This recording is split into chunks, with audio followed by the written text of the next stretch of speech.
I'm Tim Reep, and we live here at Nike, which is 30 k's to the west of Huntly, halfway to the coast. It's a very wet farm, and I've found from an early time, 30 years ago when we first came here, that we really needed trees to soak up all the excess moisture around the place. So we started off in about 1987 or so, planting just like everybody else, lots of pines, and I put them on the slopes, or any slope which I reckon a tractor would not easily take. And we put about 20 hectares of pine in, which I've pruned pretty well all myself and thinned. But since 2009, when the carbon credit business came in, I've accelerated all that and started planting right through all the pasture land with poplars to create shade and shelter and all the other things which trees are useful for. But the idea of having a park-like pasture with plenty of shade and shelter and fodder when necessary. During the 2008 drought, I think it was, we had a very bad autumn drought. We cut down a lot of poplars and fed and kept the stock going. We've got 430 acres here, so we've got about 250 beef cattle, no sheep. I got fed up with bending. No deer now, I've tried that. No goats near now, I've tried that. And this, the latest business has been most satisfactory. A bit difficult protecting the trees from the stock, of course. So I've been running out electric lines right through the paddock with battens. In the background here you can see some of the native bush on each side. Of course, that's all been preserved. It's been fenced off and preserved. But beyond that, the pines, the 1990 type era pines, been planted. We started off by doing 2 hectares at a time, which was handleable. It's not just the planting, but it's suddenly when a few years have passed and you've got to prune these things, you must make sure you don't have too much to do, because if you fall behind with the pruning, it's an awful strain, for one thing, and of course your trees don't get pruned properly. These were the poplars planted last winter, about 8 months ago. They are spaced at 30 meters, well, a bit less than that usually, because I pace it out and do it in yards to be on the safe side. And by the time you get to the edge of the paddock, you find that it's not exactly 30 meters, of course, at the other end, so you have to put another row in. So it comes out a bit more dense than that in the end. Well, the fencing system, I used polywire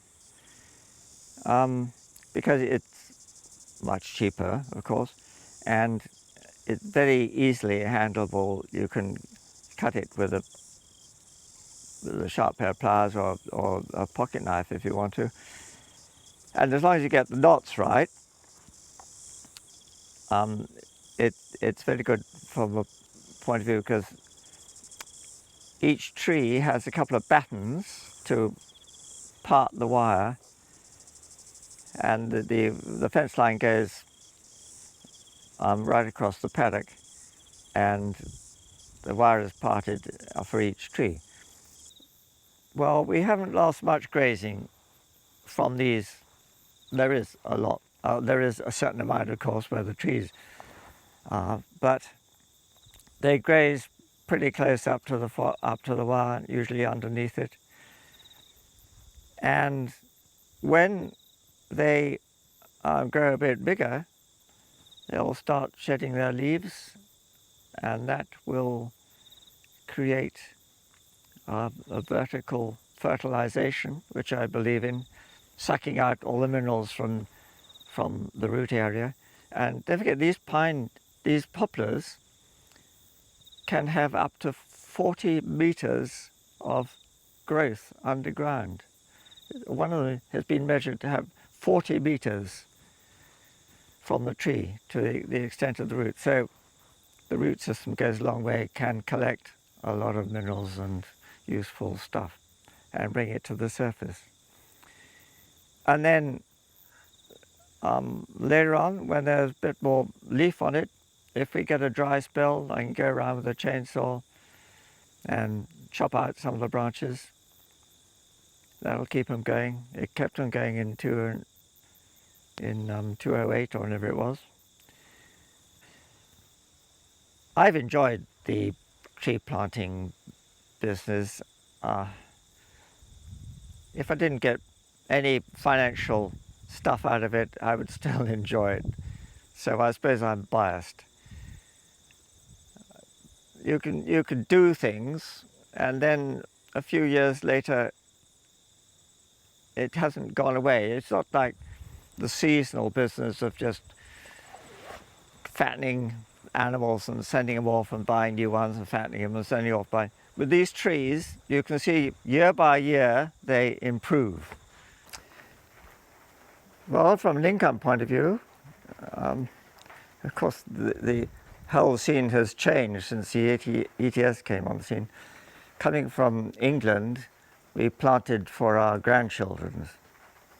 But here, I suddenly found out, even at the age of 50, when I came, that you could plant trees and harvest them in your own lifetime. It's quite extraordinary.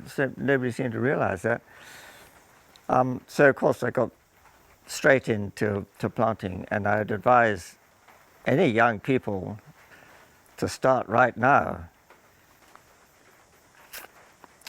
And inheritance, well, there's a good lump sum coming in harvesting time, 28 years, but you've got to have trees planted in reasonable places. There's no good shoving out right out the back.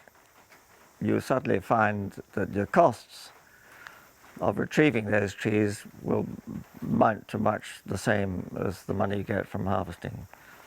But even with that, you can leave them there and go on collecting the credits now, which you couldn't do before. So everything points to more forestry. In this region here, we've got 130,000 hectares in the Waikato region, which could do with planting. The Farm Forestry Association is very useful. And you meet all sorts of people with similar ideas and all sorts of tips just by chatting to them as you go around. Even if you're not particularly interested in the particular trees you're looking at, like Paulownia or something like that, you can still pick up all sorts of tips and ask questions from your friends and get on the right guidelines. Yes, I'm very happy with the progress on this farm over the last 30 years. You can see it if you're sitting in an airplane going from Auckland to Wellington. You look over the port side, you'll pick this place out quite easily. It's a bit of an oasis. That probably sounds very self-satisfied, but that's how I feel anyway.